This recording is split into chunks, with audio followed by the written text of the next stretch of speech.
Hello and welcome to the Photography and Video Show podcast for January 2024.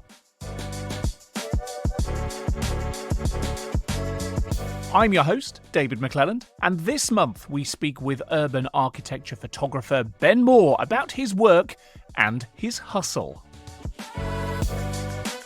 You gotta be relentless in this game. It's scary, because everyone's doing it. So it's like, where do you go? Do you not sleep? I used to have meetings with myself about what I'm doing and be like, Ben, if you're really serious, you need to get up early. You need to get off your arse and do something about it, because no one's there to do it for you. You have a day off and relax. Everything is just where you left it. Your website's still the way it is. There's no new pictures to edit. Also on this month's show, we take a look back at 2023's photography and video highlights and mark your card for what to expect in 2024. And we have details of a competition to win a Canon EOS R6 Mark II bundle worth more than £3,000. More on that later. Joining us is photographer, writer, trainer, Adorama presenter and content creator, and for anybody who knows him, all-round legend, it's Gavin Hoey. Hello Gavin, thanks for joining us. Hiya David, thank you very much for having me. For anyone who hasn't come across your work on the internet, and indeed in person as well, which is where I first met you, just give us the Gavin Hoey 101. Well, where do you want to start? I mean, my photography is what most people know me for, and probably why you're listening to the podcast. And that goes way back into the 80s, where I was darkroom developing and printing. But most people, I guess, know me through the more modern medium of digital, where I was a kind of an early adopter of digital technology. And I kind of got into the training and teaching of that because I needed to share what I was enjoying so much. So I did the Paint Shop Pro. Anyone remember Paint Shop Pro? PSP, yes, I do. That is going back a long time now. Yeah, that was me. I was writing Paint Shop Pro articles for Digital Photo magazine at the turn of the century. Seems a long time ago now, doesn't it? And then I got into a little bit of a program, or at least a website called YouTube. Okay. I don't know if you've come across that. I think so. I think I may have stumbled on it from time to time. Yeah, look it up. It's going to be big. And then I was in YouTube very early. About 17 years ago, I started uploading videos to YouTube, and then that's grown and grown and grown. And that's pretty much what I do now. I create content for my own channel, for other people's channels. Yeah. I'm in front of the camera, I'm behind the camera, but the overriding theme is always photography. Yeah, and I think where you and I first crossed paths may have been not only in the early days of the photography show, going back to 2014 when the first show was, but Adobe Creative Week, maybe 2012, or some of the Creative Days 2013, when Creative Cloud first launched. Blimey, David, you've got a really good memory, haven't you? This is bizarre. Yes, was it 2012? It was. So 2011, I won a competition with Adobe to become a Photoshop evangelist, and I kind of got in through the back door of that to working with Adobe in the UK. So 2012, it would have been. I was doing a lot of stuff with them when the Creative Cloud. That was Photoshop CS5, by the way. Yes. So pre-Creative Cloud. So I think you're right. I think it must have been 2012. I can tell you categorically why it was 2012, because I was hosting the daily live stream show that we had from a studio on the South Bank near to London Bridge, the Moore London estate. And the studio that we had overlooked Tower Bridge on the River Thames, and suspended from the top of Tower Bridge were the Olympic rings, because it was London 2012 that summer. And here we are 12 years later, looking forward to more Olympic rings in Paris 2024. So 12 years ago it was. How time flies when we're having fun. Absolutely. I think that's the key to success, isn't it? If you're enjoying what you're doing, it's not really work. And I've just love doing what I do. It's so much fun. I haven't worked a day since I stopped having a proper job and did this. The Christmas decorations are being packed away. The New Year's hangovers are, well, just about gone. 2023 is finally done and dusted. Now, I know some people will say good riddance, but from an imaging perspective, I think 2023 has been a really, really strong news year. We saw lots of launches, the Nikon Z8 and ZF, the Sony A9 III with its global shutter that we talked about last month, Panasonic Lumix S5 II, S5 IIX, Canon R8, R50, and the really interesting RF mount 24-105 f2.8 lens. Lots more besides. Some amazing stuff there, much of which we've covered and have even been hands-on with here on the podcast with our various guests. And then in 2023, this is kind of turning into a review of 2023, and I'm very happy with that. The headline from the software side of things has to be the impact that AI has had on the industry, from DALL-E and Midjourney to Adobe Firefly and Generative Fill in Photoshop to that image in the Sony World Photography Awards. And again, we've tried to speak as much as we can here on the podcast to people who are right in the thick of those stories. So before we begin to look ahead to 2024 and what might be making the headlines this year, Gavin, do you have any personal imaging highlights from the last 12 months that you would like to share here on the show? Yeah, you really covered everything completely there. That was good. Thank you very much indeed. Yeah, I mean, from my point of view, so as a photographer stroke videographer, the changes I'm seeing are perhaps a little bit more subtle rather than specific bits of kit. I'm starting to see crossover in how we light, certainly from a point of view of photography. I'm a portrait photographer, and obviously from video, we need lighting, and LED lighting is starting to span that gap. So that's been a really interesting thing to notice over the last 12 months, how the traditional flash technology that we've used is still there. It's still amazing. But more and more photographers are seeing the advantage of continuous light. So that, for me, has been quite an eye-opener, because I'm dyed in the wool. I've been using flash for a very long time. Let's put it that way and leave it there. And trying to suddenly move yourself quickly from one thing to another is not a comfortable thing to do. So I'm slowly edging myself towards a little bit of continuous light and a lot of flash. And what I'm finding is the continuous LED world can do things that flash can't. And I think that's perhaps where I'm going, and perhaps, although we're not talking about the future, I think that's where we're headed as well. Try and find not necessarily something that replaces what you know, but something that can work with it and enhance what you do. So lighting for me has started to shift over the last 12 months. It's been really interesting. Yeah, and I've moved over to a lot more LED light in my studio here as well, compared to, I mean, goodness knows what energy gobbling stuff I was using in the past, for sure. But I wonder if part of this move, well, you tell me, as someone who maybe started much more in the photography side of the camp, and then as the reality of the world and working as a creative professional means that video becomes more and more part of that. Actually having that continuous light availability, good quality continuous light, that is crucial to being able to capture good quality video. So is it a case of the journey from purely stills to being a hybrid shooter that necessitates more of the quality continuous light rather than just having the flash?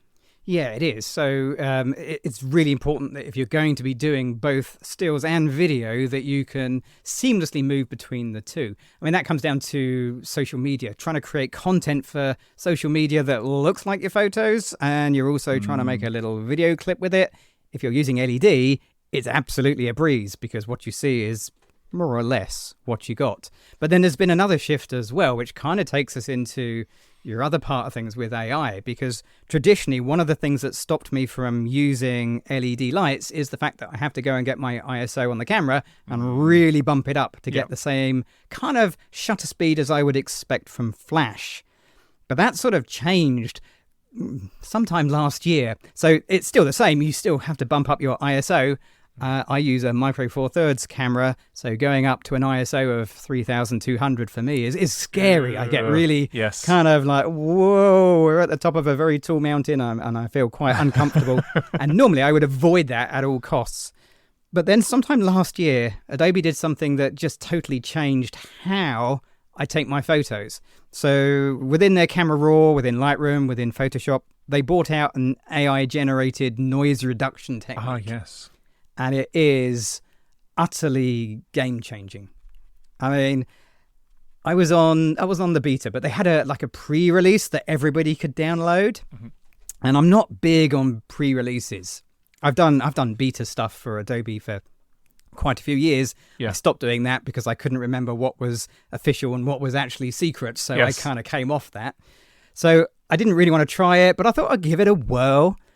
And I put a picture in, I think it was 6,400 ISO, which is something I actually had to go and specifically take a photo to test it. Yeah. I put it through the noise reduction and it was like I'd taken it at ISO 100. It was clean, it was sharp. So you still keep the sharpness there, even having gone through this denoising process?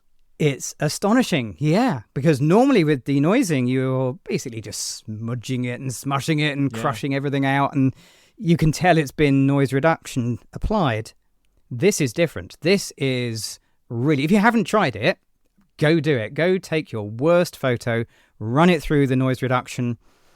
It's a weird one because I think it must do something on the cloud. It uploads it. It takes 30 seconds or so. And you look at it and you think, well, that's exactly as it was before. This is absolutely terrible. And then it sort of goes click. And then suddenly you've got a brand new, beautifully clean photo. I can't explain how much of a change that's made. So what that allowed me to do was to say, okay, well, I know I've got to use the higher ISO for my continuous LED lighting, but I don't have to worry about that. It's a slightly longer processing, but the end result is clean, unbelievably clean. That's the still imaging piece sorted then. But what about with regards to video? Yeah. So there we go. I mean, that's what we should be talking about what's coming in 2024. Well, that's what I want. In which case, let's just go straight to the future at this point there, if you're champing at the bit to talk about it. Okay. So, yeah, AI has really changed a few things that I actually do, and it's only going to get bigger. And I get the feeling that if you ignore AI, if you say, I don't want to know about it, I don't like it, I want it to go away, you're going to get left behind. Yep. So the secret, the art of making new technology work is to understand what it can do, understand what you need it to do, and then try and find a sort of middle ground. Just because it can do something, you don't have to use it for that. So for video, yeah, I want it to denoise my high ISO video stuff as well. It's less of a problem with video and high ISO because the picture's constantly changing, unlike stills. But nonetheless, yeah, I've seen what it does with stills.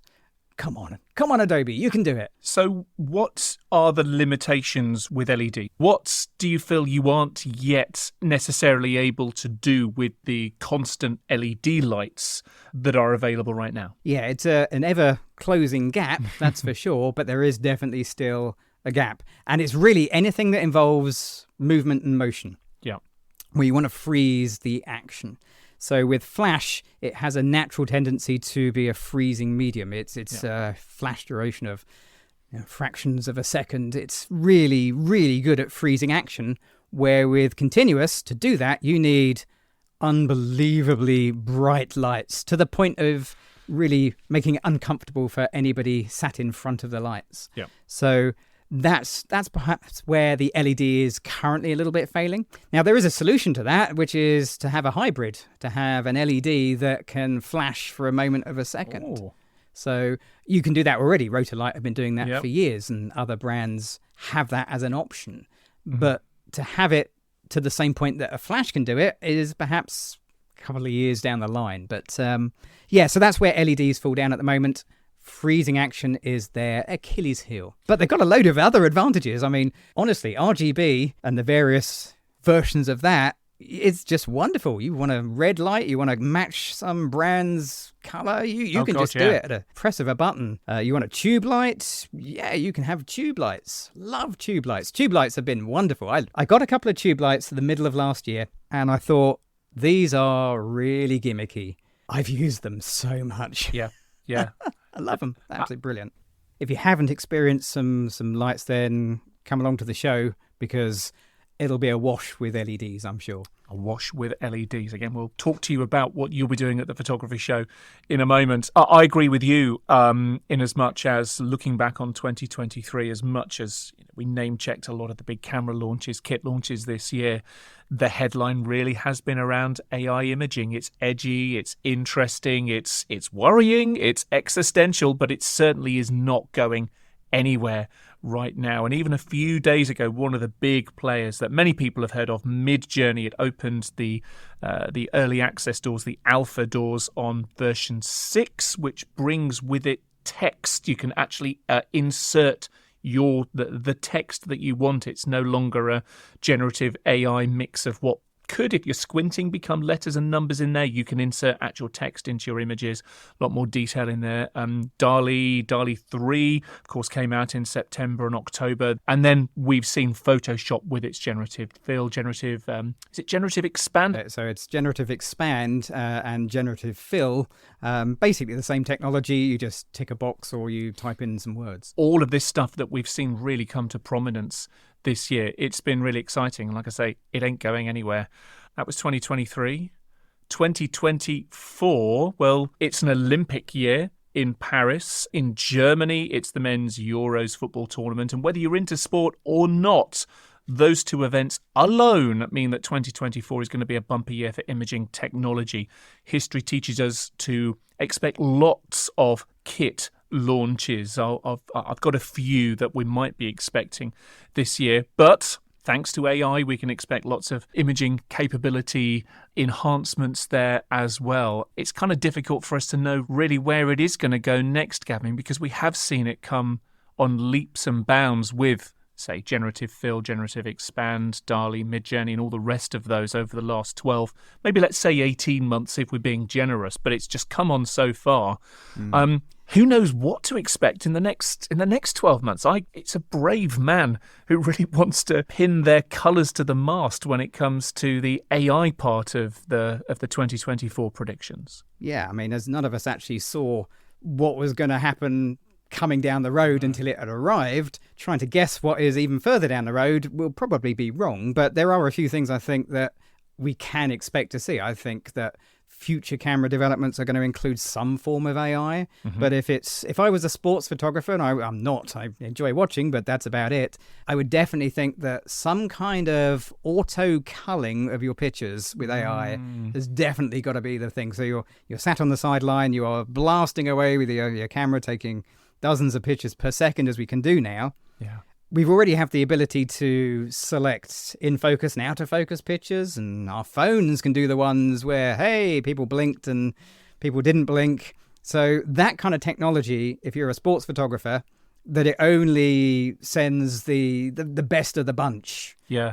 Rather than sending a ton of images that someone's got to sort through at the other end, has to be really good. I mean, I did the Olympics in 2012 in London. Oh, really? I was backstage. I was in the photographer's area. I was there courtesy of Adobe. So they asked me to go along and see if anybody needed any help with Photoshop at the Olympics. Oh, and brilliant. Nobody did, because nobody wanted to reposition people or clone out things. It was a fairly pointless experience. But I got to watch how the photographers worked. And they were sat there at computers with thousands of near identical images, just trying to pick out the best ones. That's where AI has got to come in, isn't it? It's got to be able to do what we do, but better. Talking of 2023 highlights, back in our July edition of the podcast, we spoke with Hannah Rook, who is Digital Camera World's AI correspondent, and there was a tool that she mentioned. Then we had a good old chat about AI in that episode, and also interviewed Boris Eldigsson as well, who won that Sony World Photography Award. The tool that she spoke about was Aftershoot AI, helping photographers to cull smarter, not harder. And I remember she reported that it actually did a pretty good job of doing some of that culling for you. But to your point, if some of that can take place in camera rather than having to transfer it, which isn't always the fastest process as well, we know, particularly with larger images onto a device, then that would be even more of a time saver for photographers. Speaking of in camera, though, a report from Nikkei this week, it tells us that Japanese camera manufacturers Nikon, Sony, Canon, who together make up, I think, 90% of the camera market or something like that, but they're all working together to develop and deploy technology and standards to digitally sign images captured by their cameras. And those images, once signed in camera, will contain immutable. You can't change these without leaving a mark behind. Details such as location, date, photographer, all that sort of stuff that can be checked as part of a workflow. And I understand from reading this article and a few others as well, that some of the ingest workflows will automatically check these images as they're being filed to a desk to prove their authenticity or otherwise. Or there's a verify tool that enables people to manually verify these images. Manufacturers have already been testing these capabilities with news outlets like Associated Press, my old employer Thomson Reuters back in the day. We've already covered on the show how Leica has been integrating this kind of stuff into its cameras. And this stuff, I think, is really, really important. And, we can talk about AI in the camera and what that enables us to do. But 2024 is going to be a huge year. I'm going to get all serious here, Gavin. I apologise. A huge year for elections, for democratic elections. And one estimate could be that half of the world's population is going to be in democratic votes during 2024. We know about the US, for example, here in the UK. It's very likely as well.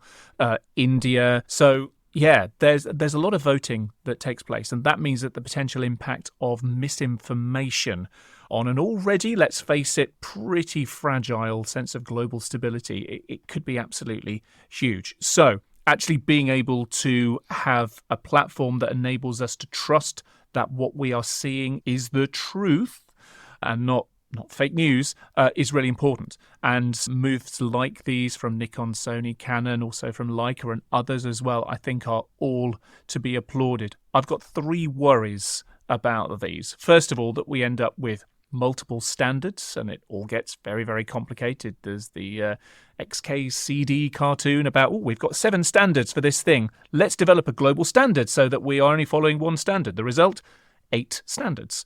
That's a very realistic outcome. B, that these capabilities get rolled out to cameras too slowly. This stuff's happening right now. We need these capabilities in cameras right now, but that's just not how technology works, unfortunately. But more fundamentally for me, it's that media outlets have got less and less influence these days. And it's what gets shared on social media that really matters. And are the social media platforms, are they willing to screen videos, photos, other things that are being uploaded for authenticity? Is it in their interests to do so? You could argue not. So all of these moves by photojournalists and media outlets, I think, are great to try and tackle misinformation, to try and tackle fake news when it pertains to fake video, to fake images. But frankly, I think that the world has changed and we get our news from social media, and I don't think they care a fraction as much. It's quite sad that we can't necessarily rely on everything we see, but that's social media for you. Social media is very much not reliable. My daughter has a great thing. She loves her social media. She's sort of a younger generation, and that's where she gets her information from. And she says if you really want to find something out, there's an outlet that will tell you what you want to hear out there somewhere. Yes. Just as we round off our 2024 predictions, let's talk about kit. Safer ground, I guess. As we say, it's an Olympic year. It's a football year. So the Canon EOS R1, the flagship camera for the Olympics, Canon, I understand, has already said, yeah, we're making this, but obviously being a little bit coy as to when it's being released. It'll be this year. I think we're all pretty sure of that. Exactly Exactly how far in advance of the Olympics, we don't really know. It could be very soon indeed. But then sometimes they've also had things that they've only released at the Olympics. So they've had almost tested on-site camera equipment, not necessarily Canon, but they have been known to do that. They have been known to try pre-release kit at real sporting events. I mean, that's brave. It is pretty brave. Well, let's see how that one plays out. But certainly in terms of what it will have in it, why would people want to test potentially pre-release kit at an event with global significance such as the Olympics? Well, James Arteus from Digital Camera World says that rumours suggest it could have anything from an 85 megapixel global shutter sensor to 1.6 million ISO sensitivity to 9 stops of in-camera stabilization. It sounds like an AI-generated wish list, if you ask me. But 1.6 million ISO. Did I hear you right? Yes, you heard me right. 1.6 million. I will double check my source on that. Are they lighting the Olympics with a candle?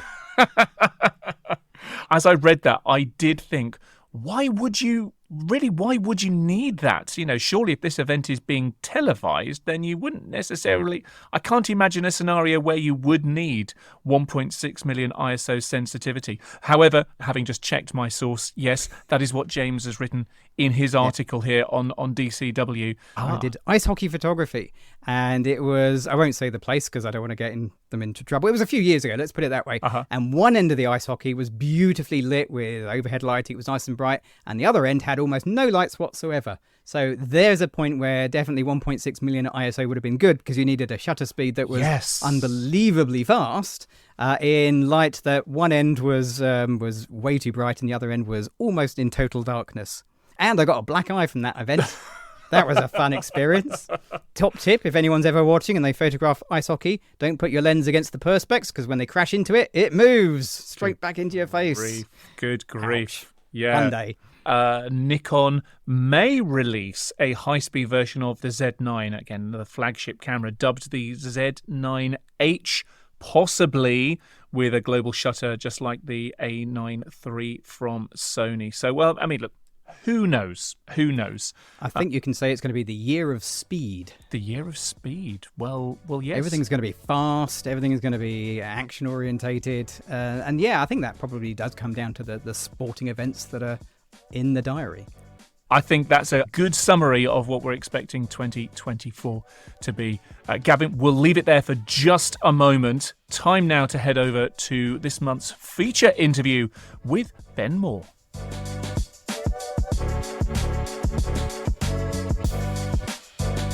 Ben Moore is a self-taught urban landscape photographer with a growing body of aerial work. He sees cities in ways that most people miss, celebrating the architecture of the street from angles that seemingly defy gravity. From humble beginnings just over a decade ago, Ben is now in demand around the world from some of the biggest global brands. So I try to make things look cool in my eyes. I don't know what that means to anyone. That can mean anything, I suppose. But as my creative eye, I'll see something in where people will just walk by. They'll be like, what is he looking at? And in my mind, I'm like, yeah, when I get this home, I'm going to make this look like something cool that I've seen in the movie or the game. And it's that kind of, I think with photographers, we have this problem where we can't turn that part of our brain off, no matter where we are. So I'm always looking, I'm always observing and trying to think how I can change things into something else. And that will describe my work. It's what's inside my brain. It's what's going on in my brain 24/7, basically. I mean, as people, we do get drawn to things. We'll get our phones out, take a picture of something when we see something really nice. You see people do it all the time. They just stop on the sunset, will grab them. But for me, I will take it probably that extra mile. That's the only thing. I'm taking it that extra mile where that's the reason I'm there.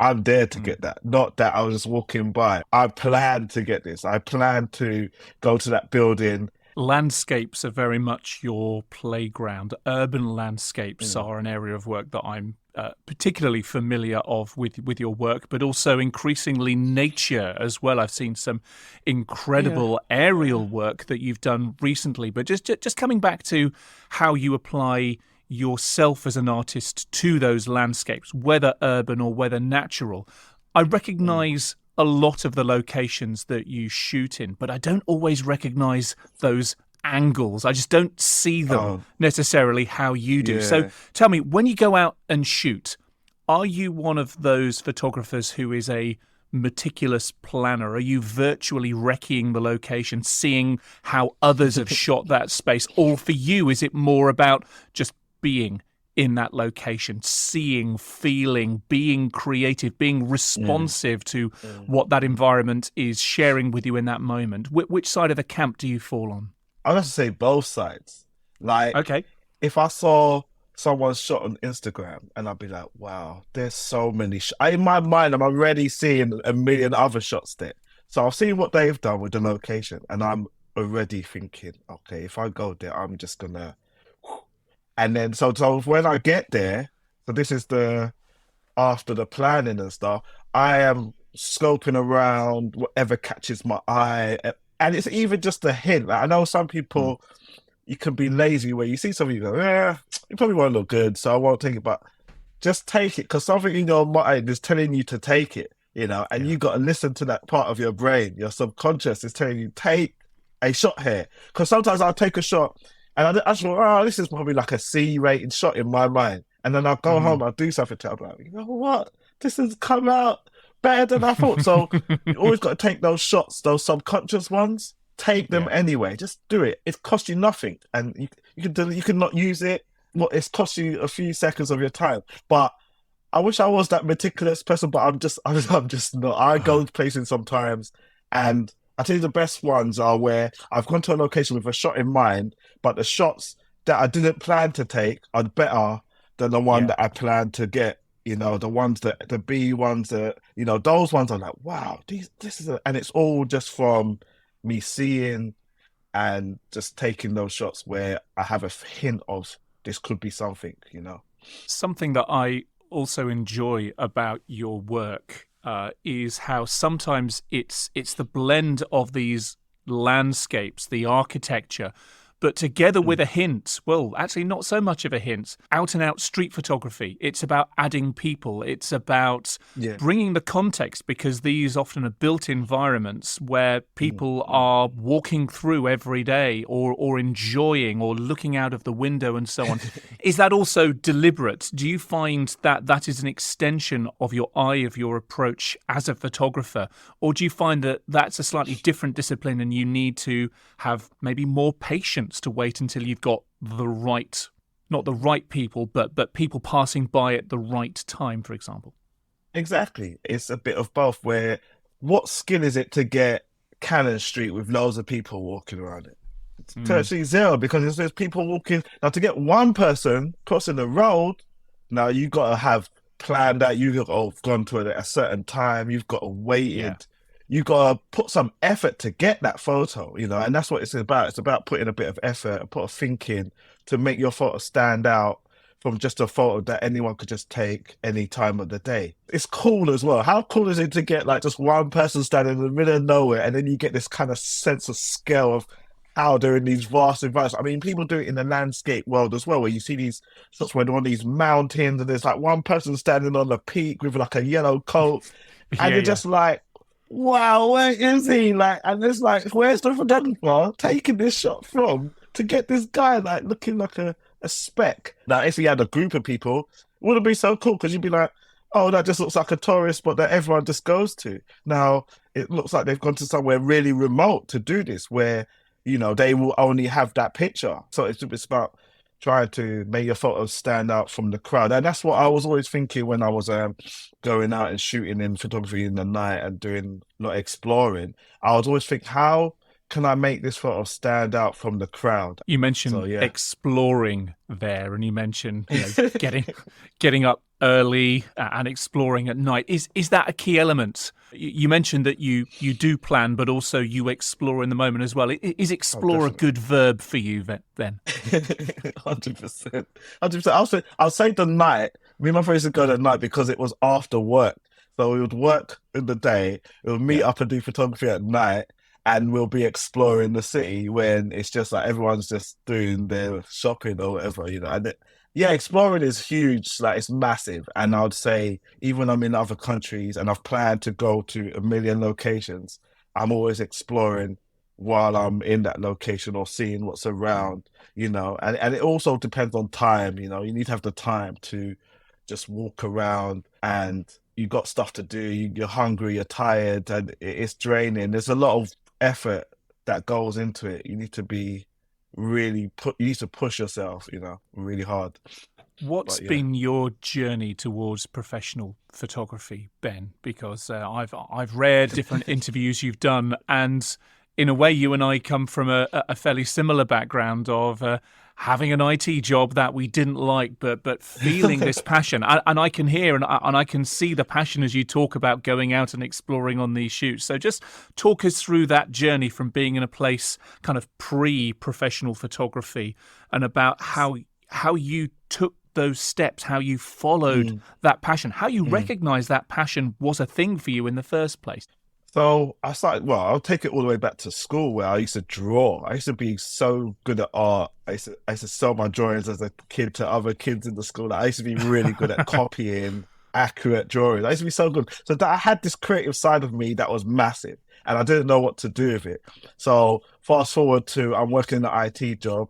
Absolutely hated it, really. I got another job, which I was my mum was a teacher, so she hooked me up with like a teaching assistant agency, and they could get me teaching assistant jobs. So while I was doing that, my friend had a camera which I bought off him, and I started kind of playing around with that because I didn't have a camera, and I was like, why don't I have a DSLR? He had a Nikon D3000 which I bought off him, and then I started going crazy with this thing. Like I started thinking, how come the shots are so blurry? I don't understand what's going on. So I'm trying to figure out how to use it, practicing, and it just became like a thing that I had to figure out. I need to know what I'm doing. A challenge that you needed to, it just set me up on this journey, you know, where I'm like, how do I do this? And then, so my friend, when he called me out, he had a music video, and he was like, yo, I got a music video, I need a photographer to come and shoot like behind the scenes. Oh, brilliant.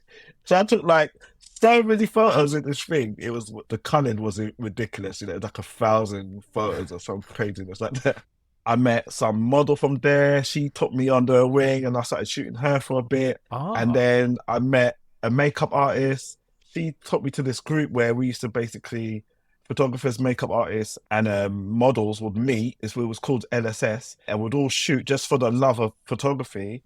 And then everyone gets the photos, and you can kind of make a portfolio. I was doing the school stuff on the side and doing photography, and I build up my photography with like birthday parties, little weddings, stuff on the side to just keep that side alive. Were you calling yourself a professional photographer at this point? Because that for many people is quite a step. You know, there's the whole fake it till you make it thing, but that point at which you go, I'm a professional photographer. And yes, I might only be doing this part-time or at weekends or whatever else, but I'm a professional. And it becomes a mindset thing as much as it does a money thing, I guess. People called me. I wouldn't say no. I don't know if I was, if I hit my highs yet.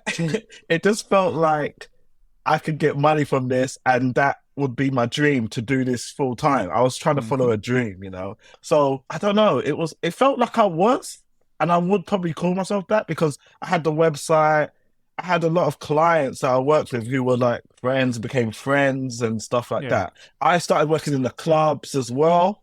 So I was hustling, you know, I was like doing everything to get money. I did school photography. I did it all. And then I think I was doing retouching for a school firm. And then I started, I don't know, I've got this idea in my head. It was crazy. I don't know where it came from. I just said, I'm going to get a wide angle lens, and I'm going to go to the night and shoot cool smoke grenades with my friend and everything. Because you know, with architecture, it's like you want to use a wide angle to get a lot of it in. So I started kind of shooting like street art, urban architecture, and it started spawning from there, where I've just changed. I just felt in my mind, I was like, I can't want to shoot with models no more. They take too long to get ready. They cancel. I just needed to like focus on me. I just needed to separate it. So my photography would only be me having to get there, and that's it. Do you understand what I mean? The buildings are always there. You don't need to Yeah. book those. They're not going to clear off at 8 o'clock in the evening because they've got another appointment. Exactly. It's the Right. best feeling in the world. You used to just get there, shoot, go home, no waiting. So very briefly, let's fast forward to where you're at now. Just name check some of the brands that you work with. I can see quite a few of them on your Instagram, but just give us a name check of the level that you're working at now. Now I work with BMW. They're really nice. Nikon, partners with Nikon, so it's amazing. It's amazing. Like, it's one of my favorite camera brands. I've shot with them since I started, and they fit me. They fit me perfectly, like a glove. When you find a brand that fits you. It's been a staple point of my photography in terms of that. The files that I work with when I come out the camera just been absolutely amazing, and it loves the way I edit. I'm going to throw another word at you, and you've mentioned it a couple of times already: the hustle. And when you spoke about your childhood and about doing those drawings at school and selling those and so on, it seems to me that you were exercising your hustle muscle quite early on. Just talk to me about how important for growing the brand, for growing the business, that hustle is for you, Ben. It is formidable. You got to be relentless in this game. It's scary, because everyone's doing it. So it's like, where do you go? Do you not sleep? Do you know what I mean?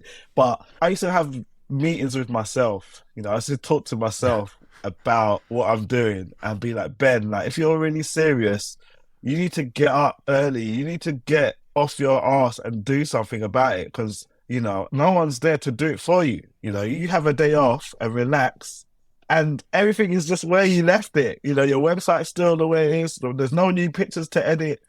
So I used to post. I remember one of my things was I used to post on Instagram every day. So I did that for like 3 years straight, and that was part of my hustle, where it was like, look, if I need to post a good shot on Instagram every day, I need to have content. So I need to go out and shoot at least 3-4 times a week.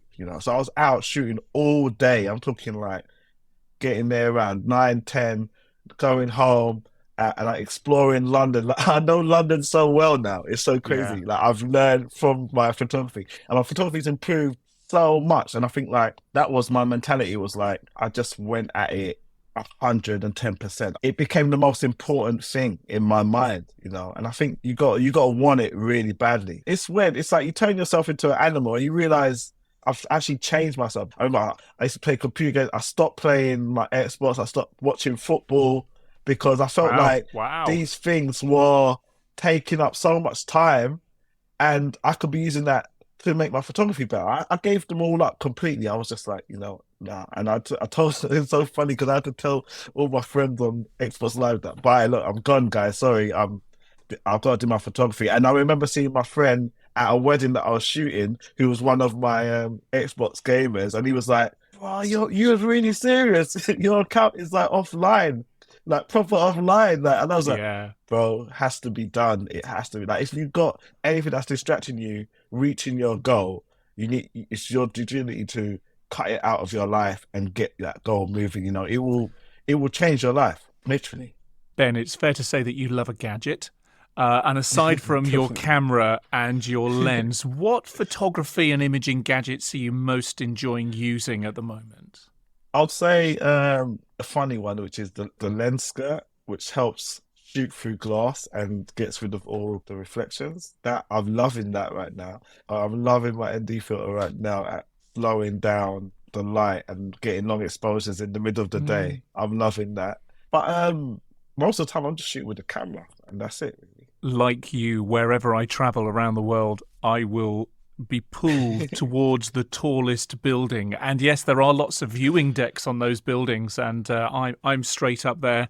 As high as I can get. I was among the first people to go up the Burj Khalifa in Dubai in 2010 when that opened. I see you've gone one higher, and I think you've flown in a helicopter. Was it a helicopter you were flying above that with? You got some incredible shots from taller than the building itself. Sort of helicopter, a mini helicopter, sort of like a little drone thing. But you've been in helicopters as well. I think I've seen you doing some aerial shoots around London, yeah? Yeah, that was fun. And you know what? I actually, I threw up. I was sick in the helicopter because basically what happened was I was shooting so much I think I got disoriented because of my Yeah. lens, and I didn't really take the camera away from my face, so I'm getting like all that kind of gyroscope kind of movement. You're getting travel and then sick, I'm aren't like- you? And then I was like, "Have you got a bag?" And after taking, thank God it was after I took all the pictures that I wanted. But yeah, I was sick and not my best Bet- moment, but The things we do for our art. Ben, Oh. you're speaking at the Photography and Video Show in March. What sort of things will you be covering there? So my talk's going to be about AI, and it's about a lot of people are scared of AI and scared of how it's going to affect their work and their job. But my job is to talk, to give you tips on how to use AI to make your business more effective and why not to be scared of it, how to live with it and make your business, more unique. So it's going to be more hints and tips about using AI with your business. Photography or not, really, it's for everyone. Obviously, there's a lot of concern about jobs and jobs being displaced by AIs. But as the saying goes, you won't be replaced by an AI, but you may be replaced by somebody who knows how to use AI. Yeah. And I think definitely. that's very much the reality. That sounds like a fascinating talk. Ben, it's been fantastic to speak to you. Thank you for taking time out of your day from exploring no with worries. your camera and your lens. I hope to catch you again soon. No worries. Take care. Big thanks to Ben. Links to his work in the show notes, and put a mark in your diary to catch him talking about all things AI imaging at the Photography and Video Show in March. Gavin, earlier on we spoke about what to look forward to in imaging in 2024. And of course, what I'm looking forward to, and I'm sure you are too, is the Photography and Video Show from the 16th to the 19th of March at the NEC in Birmingham. Before that, as we're recording this next week for me, I'm off to CES, the International Consumer Electronics Show in Las Vegas. Now, that's not specifically a photography and imaging show, but many of the big names will be there. And, well, rumour has it, Gavin, that there will be some announcements there. Who knows? Maybe some of the cameras that we're anticipating making a splash in 2024 may use CES as part of their official or unofficial launch platforms. Not just launching. Sometimes they kind of tease them, don't you? Well, That's- exactly. It's kind of like, oh, we're definitely going to be doing something. And it's interesting because I've been going to CES on and off for a good few years, and CES itself became as much about the car show. It was the car electronics show for a little while, going back about 6 or 7 years ago. And as cars became increasingly computers on wheels and we started talking about autonomous cars and connected cars and so on, CES was seen very much as a launch platform for that, mainly because manufacturers who chose to do that were able to avoid some of the noise that would go during the traditional car shows. So the hunch is that perhaps camera manufacturers may choose to, I guess, jump on the coattails of CES and use that as a platform when maybe there won't be quite so much other imaging news around to launch teas, maybe in some meeting rooms that aren't open to showgoers, show off to some of the assembled press there, some of the stuff that we will be seeing later on in 2024. If there is something that drops, I'll do my best to get over and find out more about that. You'll come back on the podcast and tell us, yes? I hope so. This does bring up something that we spoke about a couple of weeks ago, Gavin, which is about how to get the best bang from your buck at one of these events. I visit trade shows and events probably more often than is healthy, frankly. In all honesty, my schedule is very often decided for me before I even arrive there, from meeting to meeting to meeting. But if you are visiting an event, just for example, the Photography and Video Show in March at the NEC, what kind of tips can you share to help make the most of the experience? Yeah, I've done quite a few now as both a visitor and an exhibitor, which is interesting to see both sides of it. And when I've gone as a visitor, I've done a few trade shows, certainly in the early days of when I used to visit them, where I was very excited. It's going to be a trade show. It's going to be amazing. And then I get there and I can't remember why I went. And you kind of think, I definitely wanted to come here. And now I'm here. I'm not quite sure what to do because it is such an overwhelming experience. There's noise, there's visuals, there's things to see, things to watch. There's occasionally free gifts. And you go mad. It is wonderful. But you really, really have to get planning before you go. To get the best out of any trade show, why are you going? Just answer that one question. Why am I going? If you can just say one thing, then it's worth going. It's to meet a brand, it's to try a new product, it's to watch a talk. Answer that question and you'll enjoy it a lot more. I think about it in terms of a shopping list now. I sometimes am allowed to go and do the family shopping, and there are two ways that this can happen.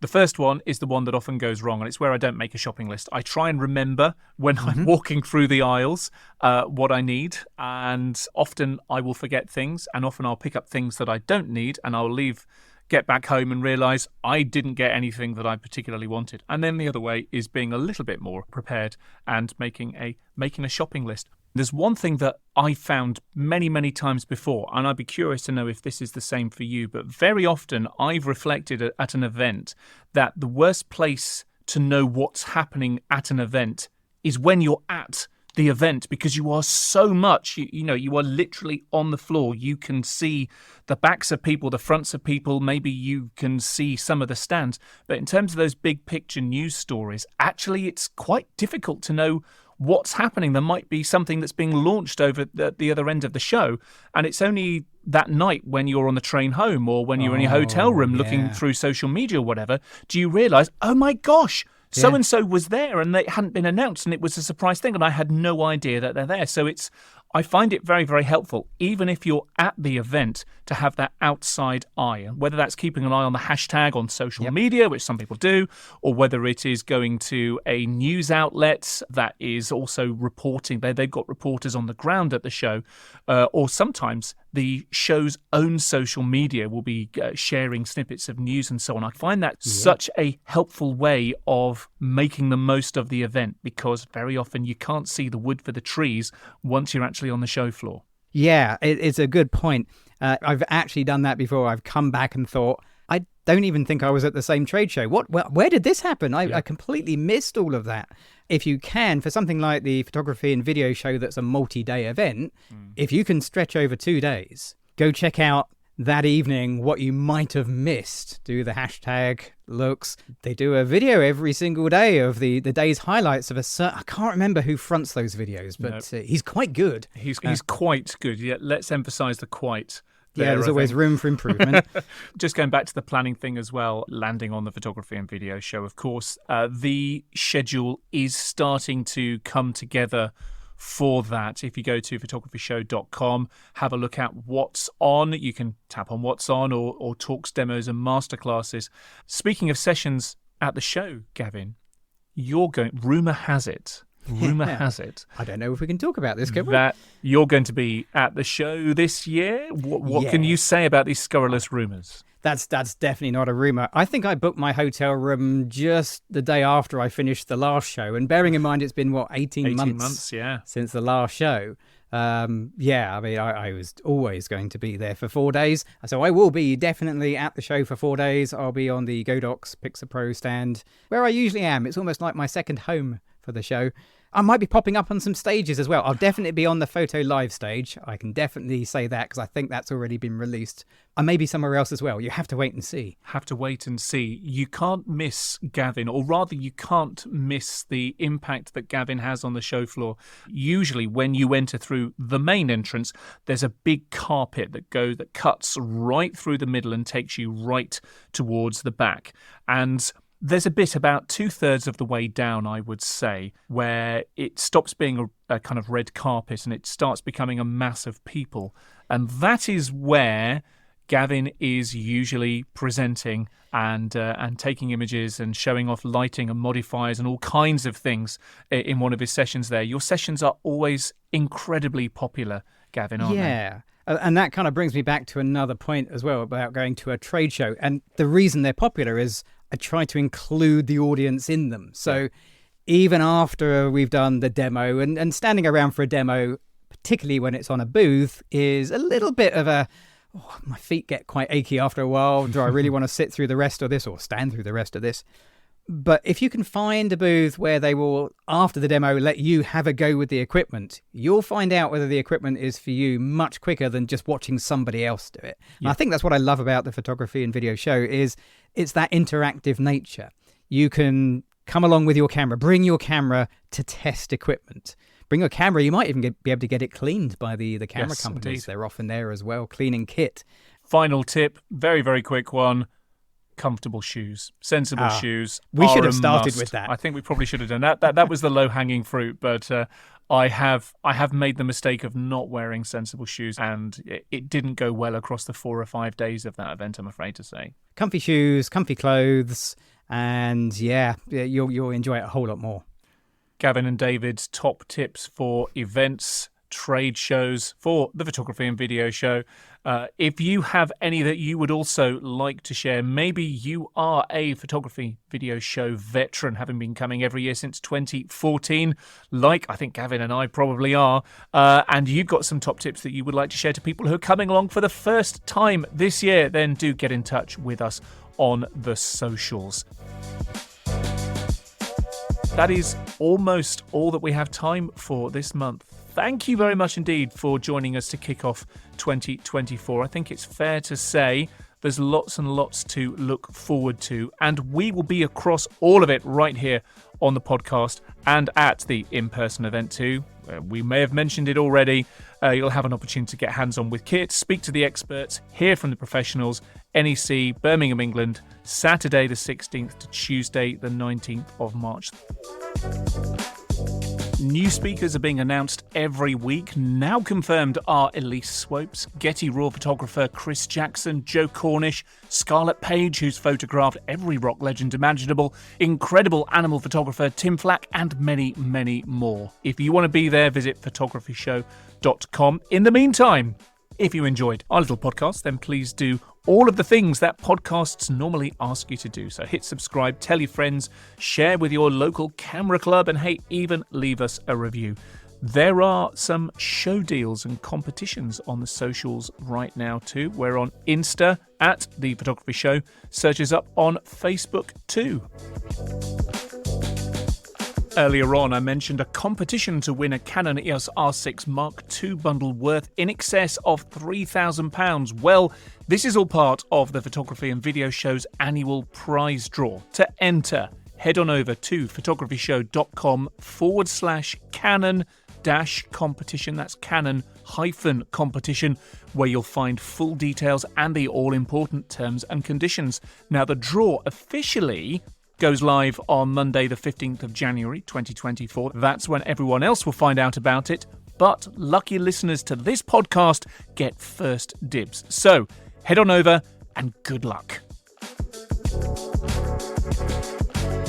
Speaking of competitions, though, entries for the inaugural London Camera Exchange Photographer of the Year Award 2024 are now open. It's free to enter, and there's a prize fund worth more than £14,000.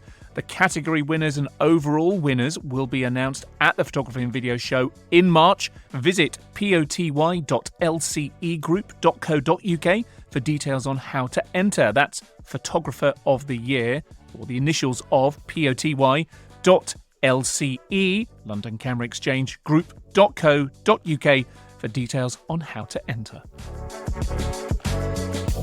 Gavin, thank you so much for joining us. Where can people best tune in to your words of wisdom online? Thank you, David, for having me. It's actually really nice to be on a podcast I also listen to regularly as well. So this has been a real privilege for me. So thank you for having me in. And if anybody really does want to find out more about me, they can head over to Instagram. It's a good place to go. I'm at the Gavin Hoey. I apologise for the name. I didn't choose it. It was somebody else. The Gavin Hoey is my Instagram handle. And if you're on YouTube, the best thing to do is just type in my name or the word photography, and the chances are I'll probably pop up on your screen. Good stuff. Bless you for listening to the show, Gavin. We appreciate your kind words. We'll make sure that there are links to your YouTube channel, to your Instagram in our show notes as well. If you're not a fan of searching things up, you can just click on the link in your podcast player of choice. Thank you all for listening to us this month. We'll be back on the first Thursday next month. But for now, from Gavin and Ben and I, thank you very much.